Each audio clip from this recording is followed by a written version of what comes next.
నీ దరిద్రం వల్ల, నీ అతి తెలిసిన నీ ఫ్యామిలీ ఏం చేద్దాం అనుకుంటున్నావు? ఒక్కసారి ఆలోచన చేయి మిత్రమా. మరి ఇక్కడ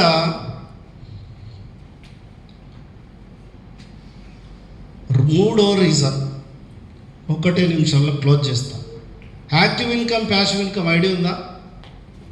నా వేలో నేను చెప్తా. యాక్టివ్ ఇన్కమ్ అంటే మనము పని చేస్తేనే, మన ప్రమేయం ఉంటేనే, మనం పోతేనే పైసలు ఇస్తే వస్తే దీన్ని యాక్టివ్ ఇన్కమ్ అంటారు. ప్యాసివ్ ఇన్కమ్ అట్లా కాదు, కొంతకాలము పని చేసిన తర్వాత మీ ప్రమేయం లేకుండా పైసలు వస్తే దీన్ని ప్యాసివ్ ఇన్కమ్ అంటారు. ఇప్పుడు చెప్పండి, మనం చేసేది అంత యాక్టివ్ ఇన్కమా ప్యాసివ్ ఇన్కమ్? ప్యాసివ్ ఇన్కంలోకి రావాలి అనుకుంటున్నాం, యాక్టివ్ ఇన్కంలో ఉన్నాం ప్రజెంట్. ఒకవేళ 2 మిత్రులను ఉదాహరణ తీసుకుంటే యాక్టివ్ ఇన్కంలో ఉంటే ఎలా ఉంటుంది అలా బతుకు, ప్యాసివ్ ఇన్కంలోకి వస్తే ఎలా ఉంటుందో తెలుసుకుందాం. రాజు, రామ్ అని 2 దోస్తులు ఉన్నారు. రాజు ఏం చేసిండు? యాక్టివ్ ఇన్కంలో ఉన్నాడు. రాము ప్యాసివ్ ఇన్కంలోకి వచ్చాడు. రాజు నెలకు 50,000 1,00,000 వస్తున్నాయి, నాకెందుకు రాబోయే రిస్క్ అని చెప్పేసి లైట్గా తీసుకున్నాడు. ఈయనకి 20,000 జీతం వస్తుంది, దీంతో సరిపోతలేదు, ఏదో ఒకటి జీతం అని ఈయన ప్లాన్ చేసుకున్నాడు. ఎవరి జీవితం ఎవరికి శాశ్వతం కాదు, ఓపెన్గా మాట్లాడదాం. పోత రాజుకి యాక్సిడెంట్ అయి చనిపోయాడు అనుకుందాం. ఇలాంటి కరోనా వచ్చింది, ఎంతోమంది ఆరోగ్యవంతులే చనిపోయారు, వాళ్ళలో ఈయన కూడా ఒకటి ఉండొచ్చు. సడన్గా చనిపోతే రాజుకు వచ్చే 50,000 1,00,000 యాక్టివ్ ఇన్కమ్లు వస్తాయా? ఆగిపోతాయి. ఏమవుతుంది? ఆగిపోతాయి. ఇన్కమ్ ఏమైంది? 0 అయింది. మరి ఆ రోజు వరకు నాయంత తోపు, నాయంత మొగోడు, నాయంత మనగాడు ఇవ్వడు లేడని రిమ్మ మీద విర్రబీగిన రాజు ఇన్కమ్ మీద ఆధారపడ్డ భార్య బిడ్డల బతుకులు ఏం కావాలి? ఇదే సిచ్యువేషన్ నీకు నాకు ఎదురైతే ఏంది నీ ఆన్సర్? ఇట్లా కాకూడదు నా ఫ్యామిలీ పరిస్థితి అని ఆలోచన చేసి దూరదృష్టితోటి ఈయన పనిని చేసుకుంటా పార్ట్ టైంగా ఏడిఎంఎస్లోకి వచ్చిండు అనుకుందాం. ప్రభాకర్ రెడ్డి సార్ లాగా ఏ గ్రూప్లో 100 మంది టీమును, బి గ్రూప్లో 100 మంది టీమును తయారు చేశాడు. సేమ్ సిచ్యువేషన్ వచ్చి ఈయన చనిపోయాడు. ఈయనకు వచ్చే ఇన్కమ్ వస్తుంది, ఆగిపోతుంది. ప్యాసివ్ ఇన్కమ్ ఎవరికి వస్తుంది? నామినీ అనే ఒక ఆప్షన్ ఉంది, ఇక్కడ ఆప్షన్ లేదు. ప్యాసివ్ ఇన్కంలోకి వస్తున్న వాళ్ళే, వచ్చిన వాళ్ళే ప్రపంచ ధనికులుగా మారుతున్నారు. ఎగ్జాంపుల్ అంబానీ స్టోరీ చెప్తా. మన దేశ జనాభా ఎంత సార్? 100 కోట్లు అనుకుందాం. ఈ 100 కోట్లలో కనీసం 1 కోటి మంది అన్న జియో వాడేటోళ్ళు ఉన్నారా? ఇంకెక్కువ ఉంటారు. 10 రూపాయల రీఛార్జ్ ప్రతి ఒక్కరు చేస్తారు, బ్యాలెన్స్ 7, మిగతా 3 రూపాయలు టీడీఎస్, జిఎస్టీ అన్ని కటకంగా 1 రూపాయి మిగిలితే ఓనర్ పోతుంది. కోటీశ్వరునికి 1 రూపాయి చాలా చీప్ ఏమో, కానీ 1 కోటి మంది నుంచి ఒక్కొక్క రూపాయి పోతే పర్ డే అని ఇన్కమ్ 1 కోటి రూపాయలు. లాజిక్ చూడండి, 1 కోటి మంది అంబానీ అకౌంట్లో పడాలని రీఛార్జ్ చేసుకుంటారా? ఎవరి అవసరం కోసం వాళ్ళు రీఛార్జ్ చేసుకుంటారా? అంబానీ ఉదయం ఫోన్ చేసి నువ్వు రీఛార్జ్ చేసుకో నాకు ఇన్కమ్ వస్తుంది అంటాడా? అంబానీ మనందరికీ అలవాటు చేశాడు. ఈయన కూడా ఈయన టీంకి అలవాటు చేశాడు. డైలీ 3,000 6,000 వచ్చేటట్లు అలవాటు చేశాడు. అనుకోకుండా ఈయన చనిపోతే వీళ్ళ కోసం పనిచేస్తారా? ఈయన కోసం పనిచేస్తారా? వీళ్ళ కోసం పనిచేస్తే అంబానీ అకౌంట్లో పడ్డట్లు ఆయన అకౌంట్లో పడుతుంది. ఇది కాపీ మార్కెటింగ్.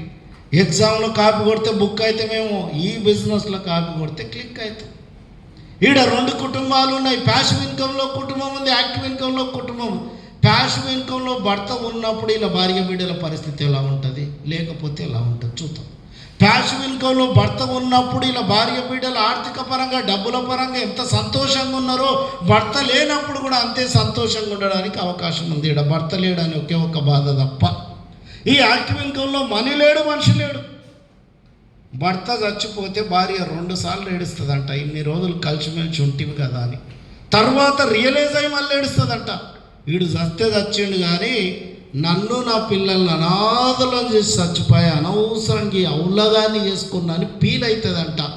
ఆ ఫీలు నా భార్య బిడ్డలకి ఇవ్వద్దని ఒళ్ళొంచుకొని కాళ్ళు నొప్పులున్నా, గొంతు నొప్పి ఉన్న గోళీలు వేసుకొని కడప వరకు వచ్చిన నీ ఫీల్ ఏంది చెప్పు?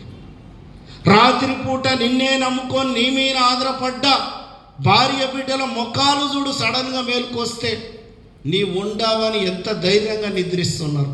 నీవే లేకపోతే ఏంది వాళ్ళ పరిస్థితి? ఒక్కరోజు ఊరికి వెళ్తే 50 రూపాయలు 100 రూపాయలు ఇచ్చిపోతావు.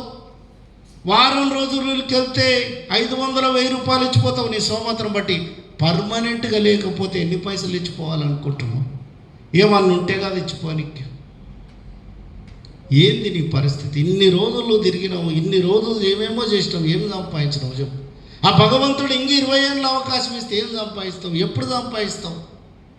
చాలామంది సాయంత్రం టైంలో మీటింగ్ కానీ వస్తారు, సెల్లు గెలుకుతారు. ఏం గెలుకుతారు రా నాయన అంటే IPL మ్యాచ్ ఉంది, నాకు ఇష్టమైన కోహ్లీ అన్ని కొడతాడు, 6 కొడతాడు, 4 కొడతాడు, ధోని అవుట్ అయితే ఫీల్ అవుతావు. వాడు అవుట్ అయినా అవుట్ కాకపోయినా వాళ్ళ లైఫ్ సెట్ అయింది. నీవు అవుట్ అయితే నీ ఫ్యామిలీ ఏం కావాలి? ధోని లాగా నా కొడుకు 6 కొడతాడో 4 కొడతాడో ఎదురు చూస్తున్నా, నీ ఫ్యామిలీకి ఏమి ఇస్తావు చెప్పు? ఏమి ఇస్తాం అనుకుంటున్నావు? ఆ డక్ అవుట్ అయితే ఆ టీంను గెలిపించడానికి ఎక్స్ట్రా ప్లేయర్ ఎవడో ఉంటాడు. నీ జీవితం అనే వెహికల్లో నువ్వు తిరుగుతున్నావు. నీవు డక్ అవుట్ అయిపోతే నీ ఫ్యామిలీని ఎవడు కాపాడుతాడు చెప్పు? ఏంది నీ పరిస్థితి? ఒక్కసారి ఆత్మవిమర్శ చేసుకో మిత్రమా. ఈ బిజినెస్లో చాలామంది తెలిసి కూడా స్వామి వివేకానంద ఒకటే మాట చెప్తాడు, జీవితము చాలా చిన్నది, అందులో యవ్వనం ఇంకా చిన్నది. ఏమైనా సాధించాలంటే యవ్వనంలోనే. అదే వివేకానంద ఇంకో మాట అంటాడు, ఈ రోజుల్లో మొగోడు కాకపోయినా ఆడోళ్ళు ఓర్చుకుంటారంట, ఆర్థికంగా లేకపోతే అసలు ఓర్చుకోరు. మనీ మేక్స్ మెనీ థింగ్ అన్నారు ఒకప్పుడు. మనీ ఉంటే కొన్ని మాత్రం అయ్యేటివంట. మనీ మేక్స్ ఇప్పుడు ఆల్ థింగ్ అయింది. ఇంట్లో భార్య నీకు ఇల్లు ఇవ్వాలంటే ఫస్ట్ పైసలు కావాలి. అర్థమవుతున్నా? ఇక్కడ మోసం చేస్తున్నావా, మోసపోతున్నావా? దొరికిన అవకాశాన్ని 10 మందికి పంచుతున్నావు.